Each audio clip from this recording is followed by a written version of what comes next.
My name is Stacie Wells. I am a student of Dr. Rissman's Men Across Cultures class. For this presentation, I have chosen the population military men. There are a few reasons why I chose to present on this population. The first being family involvement. Both my grandfathers served in the armed forces. My dad's father served in the Navy. My mom's father, who's pictured here, served in the Air Force. The second reason I chose to present on this population is because my boyfriend is enlisted in the Army's National Guard. Before we get into the content of this presentation, I just want to give a quick introduction of who the military is. The United States military, also known as the Armed Forces, are highly trained individuals who are ready to respond at a moment's notice and who have sworn an oath to defend the United States against all enemies, both foreign and domestic. Just like many other populations, the armed forces has its own set of rules, culture, language, values, and ethics.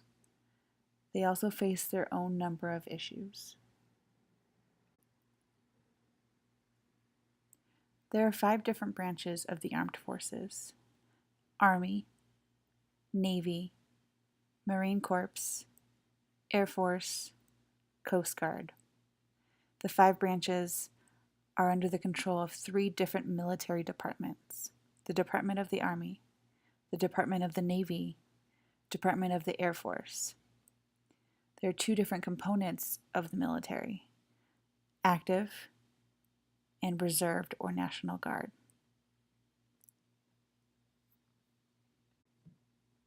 In 2015, a report was published stating the key demographics of the armed forces. Majority at 83.2% were male. Majority at 70.7% were white. And majority at 40.1% were ages 25 and younger. A little historical background about the armed forces. Prior to 1972, the armed forces used to conduct drafts in order to enlist men in their services. Today, the armed forces are considered an all-volunteer force, as the final draft took place in December of 1972. The Army is considered the oldest and largest of the military forces, officially established by the Congress on June 14, 1775. Air Force is considered the youngest of the military forces. Prior to 1947, it was part of the U.S. Army. After World War II, the Air Force's potential was realized that they could do more than just support troops on the ground, and the Congress decided to create a separate branch known as the Air Force, and that happened September 18, 1947. The Navy was established by the Continental Congress on October 13, 1775. Marine Corps, established by the Continental Congress on November 10, 1775, as part of the Navy. In 1798, the Continental Congress established the Marine Corps as their own separate branch. Coast Guard is known as the smallest of the military forces. It was established on August 4th, 1790, as the Revenue Cutter Service. In 1915, under the Department of Treasury, the Coast Guard was established. In 1967, the U.S. Coast Guard was transferred to the Department of Transportation. In 2002, the Coast Guard was transferred to the Department of Homeland Security. The military has their own separate healthcare system. It is known as the Veterans Administration Healthcare, more commonly known as the VA. Service members may qualify for free healthcare based off of 3 criteria: income level, disability rating, military service history, if you've been deployed. While treatment may be free, there are still wait times for appointments and treatment. Those can vary anywhere from up to 3 weeks or even longer, up to several months. Just depends on the type of treatment you need and how backlogged they are. The VA covers a wide range of services, anywhere from preventative services, inpatient hospital services, emergency care at a VA facility. Under certain circumstances, emergency services at a non-VA facility may be covered. Assisted living and home health care, prescriptions written by VA doctors, mental health services such as military sexual trauma, depression, substance abuse, post-traumatic stress disorder. The VA currently is conducting research and has several treatment program options for PTSD. Some statistics that I found very interesting were barriers to seeking treatment. 65% of men fear the perception of being seen as weak for seeking out treatment. 63% of men fear leadership might treat them differently. 59% fear others would have less confidence in them. There's this huge stigma of men asking and seeking for help. Family has a huge impact on servicemen. If a serviceman is deployed, those deployments typically last anywhere from 4 months to a year, sometimes longer. Separation from family, friends, and their home for long periods of time can cause mixed emotions, such as emotional strain, fear, protest, feeling overwhelmed or despair on both the service member and their family members. While communication may be limited while on deployment, it is important to keep that communication open and honest. Interventions to help families during the deployment stage include acknowledgement of different coping strategies, military family support groups. Those groups help service members and their families before, during, and after deployment. Before deployment, there are training options for both the service member and their spouse. It's called Battle Mind. While it may be different for the service member than the spouse, both are necessary. Soldier Battle Mind, buddies, cohesion, accountability, targeted aggression, tactical awareness, lethally armed, emotional control, mission, operational security, individual responsibility, non-defensive combat, discipline, and ordering. Spouse Battle Mind training is meant to develop independence and resiliency. Theirs are meant to form bonds and seek social support, learn how to add and subtract the family roles, taking control, talking it out, loyalty and commitment, emotional balance, mental health and readiness, independence, navigating the Army system, denial of self, learning self-sacrifice. The military uses chaplains to conduct religious and spiritual services. Religious preferences, all religions are welcome and accepted. On the Army's website, they even stated that Jedi was an accepted religion. I thought that was kind of funny.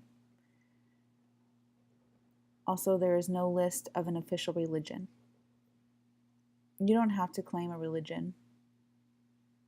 Servicemen may claim spirituality. Spirituality can be not just having a belief in a higher power, but it can include beliefs, ethics, values, even a sense of what is fair. Culture of military men. Regardless of the branch, all military revolves around 3 core values: duty, honor, country. The military emphasizes discipline and hierarchy, prioritizes the group over the individual, and uses specific rituals and symbols to convey important meanings and transitions. Each branch has their own set of core values. The Army: loyalty, duty, respect, selfless service, honor, integrity, and personal courage. Navy and Marines share the same core values: honor, courage, and commitment. Air Force, integrity first, service before self, and excellence in all we do. Coast Guard, honor, respect, and devotion to duty. What do all of these core values have in common?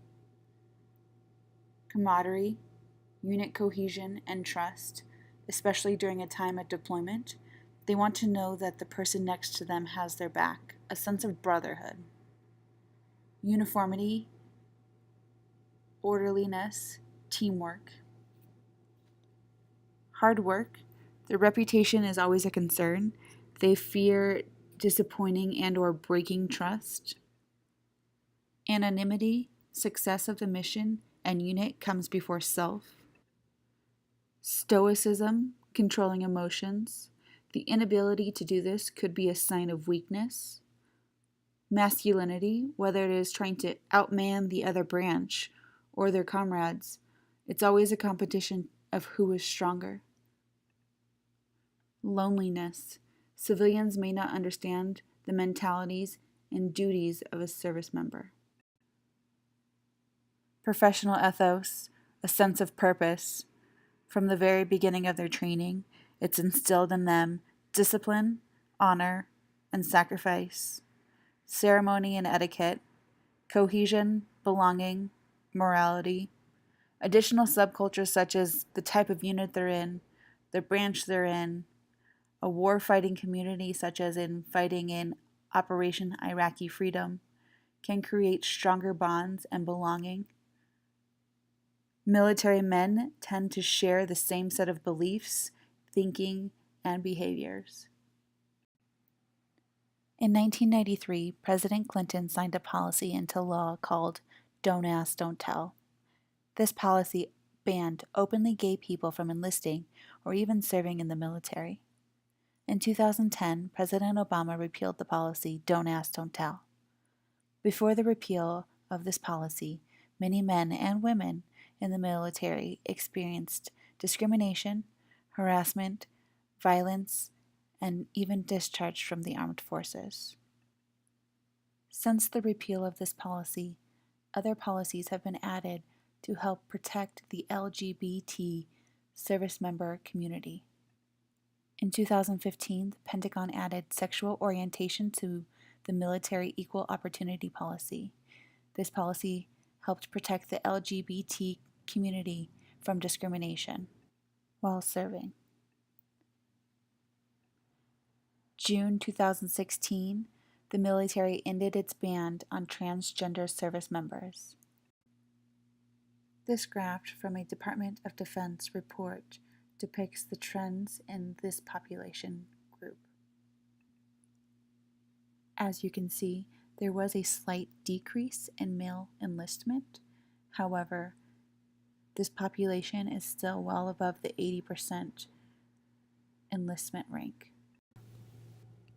Some of the major issues among the military men population are high rates of suicide, post-traumatic stress disorder, drug abuse, alcohol abuse, and even sexual assault. This graph is from a Veterans Health Administration report. It is the suicide rates per 100,000 men. The main findings of this report: in contrast to all U.S. males, the rate of suicide among male Veteran Health Administration users has remained relatively constant. These graphs are from a study performed by the National Institute of Health. Their focus was on rates of substance abuse among military men versus civilian men. Their focus was on heavy alcohol use, cigarette use, drug use, including prescription drug misuse. Majority of the time, military men had higher rates of abuse. This graph is from a Department of Defense 2017 annual report on sexual assault. While it does not separate men from women in this graph, They did state that 1 in 6 men fall victim to sexual assault in the military. A little unique information about this population and their success in society. Of the 44 men who have served as President of the United States, 31 had military service.